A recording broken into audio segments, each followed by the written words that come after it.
Assalamualaikum, selamat pagi semuanya. Wilujeng enjing sadayana.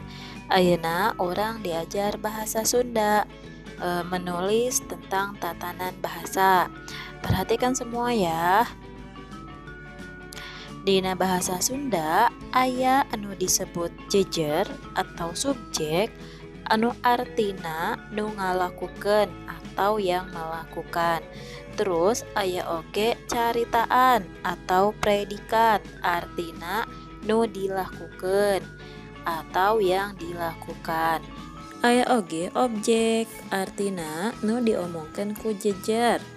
Ada juga objek artinya yang dibicarakan subjek.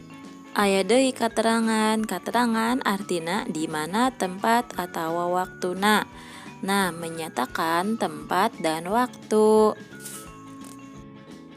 Contohna, Budi miara manuk di buruan.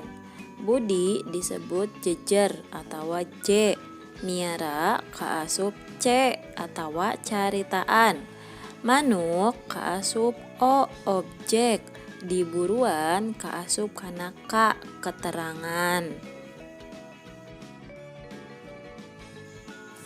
Ani masak sayur di dapur. Mana nu kaasup jejer caritaan objek jeung keterangan.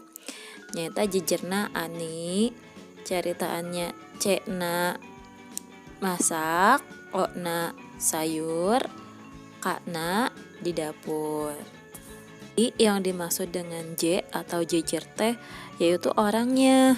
Nah, kalau caritaan itu pekerjaannya sedang apa? Nah, kalau objek nu diomongkan atau nu dikerjakan atau yang dikerjakan oleh orang apa? Nah, kalau keterangan dia melakukan pekerjaannya di mana? Bisa menyatakan waktu atau tempat. Kalau waktu berarti jam atau hari. Nah, kalau tempat, di mana tempat dia mengerjakan pekerjaannya tersebut? Ayeuna urang diajar kalimatanya. Kecapananya iraha. Kecapananya iraha teh keur nunjukkeun waktu kajadian. Nah, dina bahasa Indonesia mah disebutna kapan. Kata tanya kapan atau iraha untuk menunjukkan waktu kejadian. Contohna, iraha ulin di buruan abdi. Kapan bermain di halaman saya? Sekian pelajaran hari ini. Assalamualaikum.